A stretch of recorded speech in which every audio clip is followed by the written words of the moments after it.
भारत में वर्तमान दुई प्रकार ड्रोन व्यवहार करा जाउची। प्रथम ड्रोन जहाँ होची बाहाघर रे वीडियो शूट पई व्यवहार करा जाउची एवं द्वितीय ड्रोन जहाँ होची सीमा रे थाई की सीमार सुरक्षा पई व्यवहार करा जाउची। तेबे एई दुईटी ड्रोन मध्य रे डिफरेंस कोन? प्रथम ड्रोन जहाँ होची बाहाघर रे व्यवहार करा जाउची ताहा होची कहार स्वाधीनता को छड़ेबारे व्यवहार करा जाउची एवं द्वितीय ड्रोन जहाँ होची सीमारे व्यवहार करा जाउची ताहा होची भारतर स्वाधीनता को अक्षुण्ण रखिबारे व्यवहार करा जाउची। तेबे स्वाधीनता रु मने पड़िला भारत स्वाधीन हबार 79 वर्ष हो गला।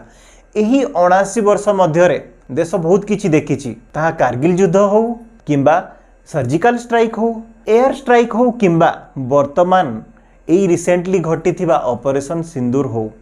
तेबे 1947 मसीह आरंभ करिकी 2025 मध्य भारत वर्ष रे बहुत किछि परिवर्तन हो जाइछि, किंतु बदलिनी सीमारे रही लड़ुथुबा देशर सैनिक एवं तार देश प्रति ममता एवं बहुत मात्रा रे साहस। आम देश भारत ना पूर्वरु केबे हारी थिला ना वर्तमान केबे हारी अछि। ताहार मुख्य कारण होची आदानी डिफेन्स।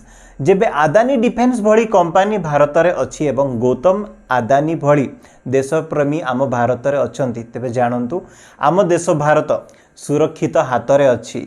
वर्तमान काउंटर ड्रोन सिस्टम हो, एडवांस मिसाइल हो किंबा साइबर वारफेयर हो, कोनोसी भी क्षेत्र रे भारत अन्य देश उपरे निर्भरशील नुहे।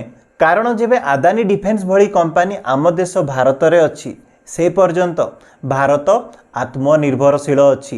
ताहा युद्ध क्षेत्र रे हो, टेक्नोलोजी क्षेत्र रे हो, मिसाइल क्षेत्र रे हो, जे कोनोसी भी क्षेत्र रे भारत वर्तमान आत्मनिर्भरशील होई सारिछि।